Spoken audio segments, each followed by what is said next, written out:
states should resolve their differences through reason and through right. These two contributions provide useful guidance for our time.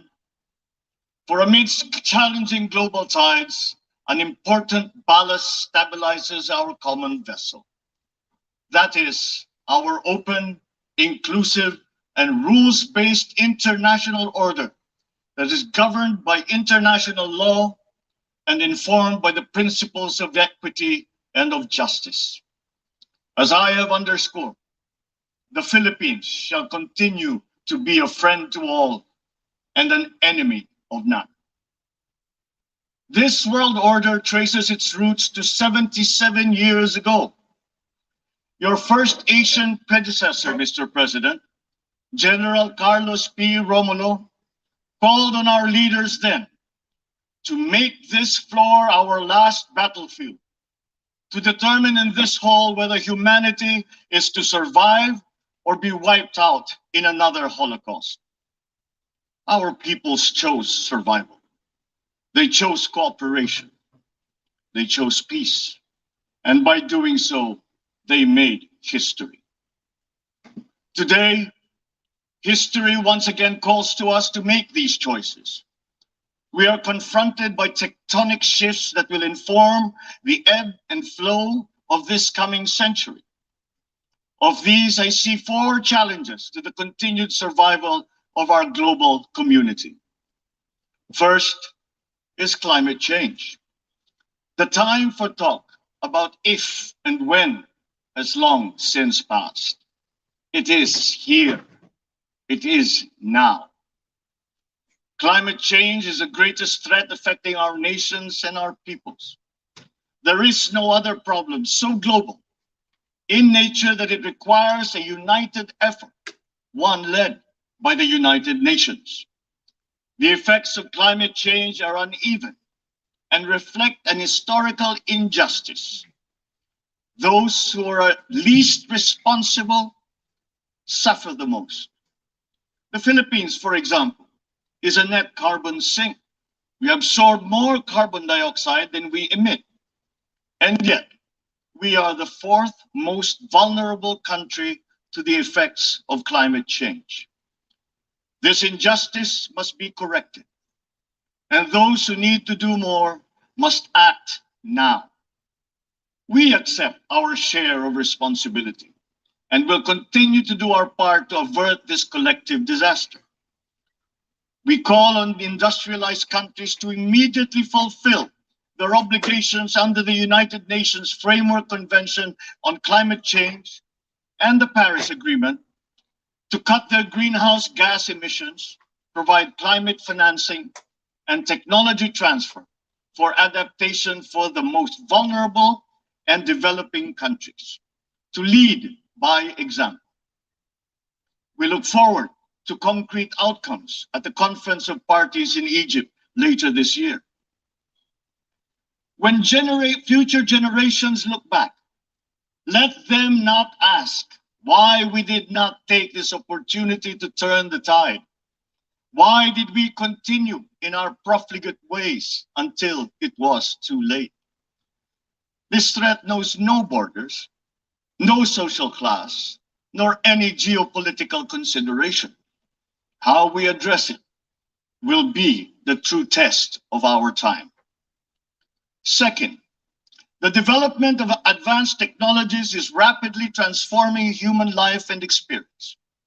We still barely understand how these transformations are unfolding and where they are leading. The imminent diffusion of these emerging technologies could solve many of our old problems, but they could also disrupt our political and social orders. Our governance structures must keep up. Third, widening geopolitical polarities and sharpening strategic competitions are transforming the international political landscape. A profound lack of trust is putting enormous strains on our multilateral system.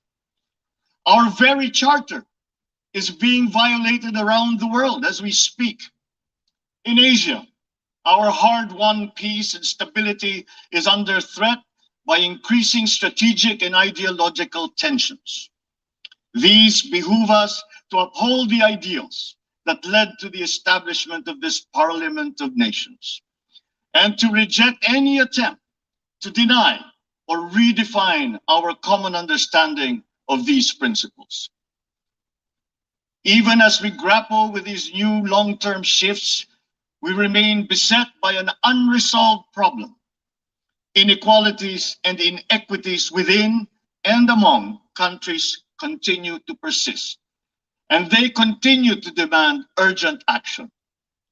Therein lies our fourth transcendent challenge. This injustice was evident during the pandemic, when the richer nations immediately received vaccines at the expense of the have-nots. We see, for example, the dangers of this lurking in the persistent digital divide and in ballooning debt burdens. As we awaken from the economic stupor caused by the pandemic, we must reinvigorate the world economy. We must use public and private resources to encourage the expansion of trade, investment, and technology transfers to accelerate development. Knowledge and intellectual gains must flow freely to allow those lagging behind to catch up. Sustainable development will be hampered to the detriment of all if existing structures in the global economy remain unreformed. Mr. President, in these past 3 decades, Filipinos have achieved significant strides on our path to sustainable development. Despite the challenges of the pandemic and the global economic upheavals, we remain on track to reach upper middle income status by next year. With steady investment in food, public health, education, and other social services, we expect to become a moderately prosperous country by 2040. I am confident that we will achieve this vision. Yet, no nation stands alone. The achievement of our national ambition requires a global environment that creates conditions that allow all nations, including ours, to thrive in peace. We need the United Nations to continue to work, and we, the Philippines, are determined to be part of that solution. The Philippines did not hesitate to donate to the COVAX facility that helped provide vaccines in many parts of the developing world. Multilateralism and international cooperation do make a difference. Filipino health workers were at the front lines in many countries to curb the spread of the virus, risking and oftentimes sacrificing their own lives to save those of others. We have always been an optimistic and courageous nation. Despite the enormity of these challenges, we believe that solutions are within our collective grasp. You, Mr. President, have already identified 3 tools that are at our disposal. First, solidarity. We need to reaffirm the wisdom of the founders of our United Nations. This means transcending our differences and committing to ending war, upholding justice, respecting human rights, and maintaining international peace and security. Nuclear weapons continue to pose an existential threat despite our efforts to build norms that resoundingly prohibit them. We must reject the notion of deterrence and remain committed to decreasing the global stockpile of these weapons.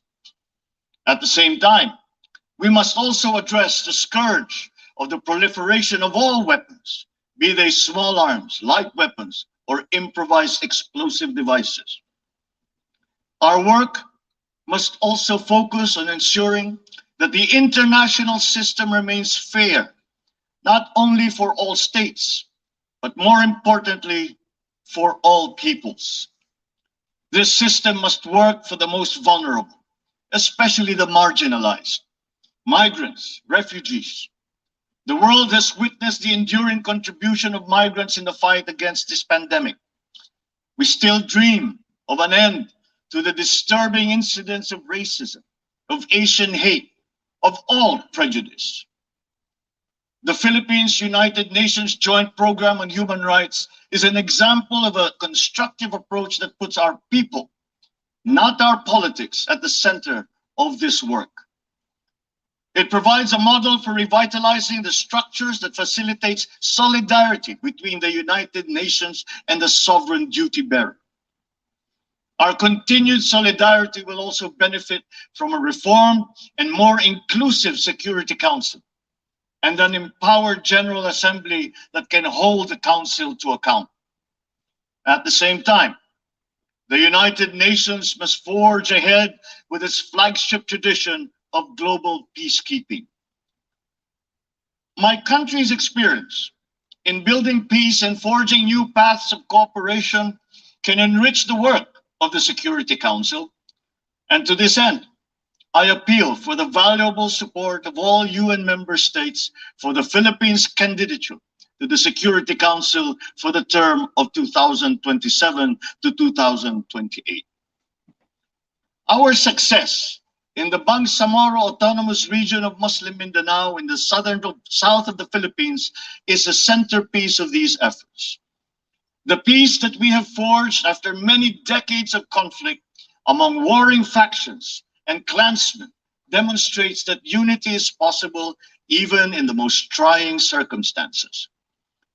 Inclusive dialogue involving all stakeholders, including women, the youth, faith leaders, and civil society, conducted with patience and good faith, has produced a credible and solid foundation for self-government that paves the way for lasting peace and sustainable development. We take the same approach in Asia. The Philippines builds partnerships for peace and development through dialogue, including through interfaith and interreligious dialogue, especially through ASEAN. In the face of great diversity, we believe that partnerships form the bridge to unite all of us in promoting peace and stability in the Asia-Pacific region. Our global community is only as strong as we make it. We need to ensure that all nations, especially developing countries, are equipped with the tools they need to navigate the uncharted waters of this century. This requires a transformative development agenda. We therefore welcome the Summit of the Future next year as an opportunity to collectively roll up our sleeves and chart our common path. Second, sustainability. We must seek solutions that preserve our planet. These solutions must transcend our time and win the future for the succeeding generations. We crafted the 2030 Agenda for Sustainable Development as a platform of unity where our societies can build a future that is resilient and that is inclusive, where our people can be healthy, happy, and secure. This requires investment in food security, the fragility of which has been clearly demonstrated by the pandemic and the conflict in Ukraine. We need to take concrete steps towards a modern and resilient agriculture. For food is not just a trade commodity, nor is it just a livelihood. It is an existential imperative and a moral one. It is the very basis of human security. To attain food self-sufficiency and security, we are providing innovative solutions and financial support to farmers and fisherfolk to adapt new technologies and connect to national and global value supply chains. We look forward to forging cooperation with the UN and our partners to boost agricultural productivity and food security. As host to 17 UN agencies, programs, and funds, the Philippines strongly supports reforms to ensure that the UN development system delivers as one through its UN country team. Water connects our world and sustains our existence, but it is also a finite resource that requires our stewardship. Equally important, our biodiversity must be protected amidst the continuing challenge of climate change. We must enhance our cooperation in these areas. But sustainability also requires development policies that go beyond the traditional metrics. We already know that the gross domestic product is an incomplete measure of progress and that vulnerability is multidimensional. Our development agenda must also take into account the interest of all developing nations, including middle-income countries where the majority of the world's poor live. At the same time, sustainability means equipping our people with the tools they need to meet the challenges of the fourth industrial revolution. Investments in education are key, and my administration is prepared to make such investments. The Philippines notes with appreciation the Transforming Education Summit held earlier this week, at which these subjects were taken up. There is perhaps no greater renewable resource than the creativity and innovation of our young. We understand the value of harnessing our people's talents by creating a robust and creative economy. We will continue to work with partners in promoting this at the international level. Finally, science. Knowledge and discovery remain the keys to unlock the potential of our dynamic future. Encouraging our young people's curiosity, honing their skills, and protecting their intellectual properties are important investments. Humankind is pushing back its horizons, both in the digital world and out in our physical universe. Access to these domains is an inalienable right of all nations, as are peaceful uses of all existing and emerging technologies. The Philippines is preparing for the future by laying the governance framework that will allow us to harness the power of renewable energy, develop the capacity to utilize the life sciences such as medicine and virology, pursue digital solutions towards a more modern economy, and expand our presence in outer space. But we also need to update the global structures that facilitate international cooperation on the peaceful uses of nuclear energy, biology, chemistry, to name but a few. At the same time, we need new structures to govern rapid advances in other areas. We need to start by defining the norms of responsible behavior in cyberspace and outer space, and forming legal rules that will prevent the weaponization of artificial intelligence. The diffusion of cutting-edge technology across the economy is promising, but they could come at a cost. Our development agenda must consider the possible displacement of human labor as a result of advances in automation. We must prepare our economic structures for this. We should start building the necessary supports for those sectors affected. Mr. President, the transcendent challenges of our time are as consequential as those that faced us 77 years ago when we founded this august body. We are indeed at a watershed moment, one that requires a refounding of these, our United Nations. Mr. President, Your Excellencies, the world is ready for transformation. It is up to us as leaders of our nations to move and shape that transformation. The future beckons, and we can embark upon that journey as single nations or as a world in harmony. I say, let the challenges of one people be the challenges for all nations. And in that way, the success of one will be a success for us all. The peoples of the world look to their leaders, to us, to make into reality these aspirations for our future. We must not fail them. And if we stand together, we will not fail them. If we stand together, we can only succeed. Let us dream. Let us work for those successes for all our nations united. Thank you and good day. On behalf of the Assembly, I wish to thank the President of the Republic of the Philippines for the statement just made and request protocol to escort His Excellency. The Assembly. Ganda ng speech ng ating mahal na Pangulong Bongbong Marcos. Maraming salamat po sa panonood and God bless po.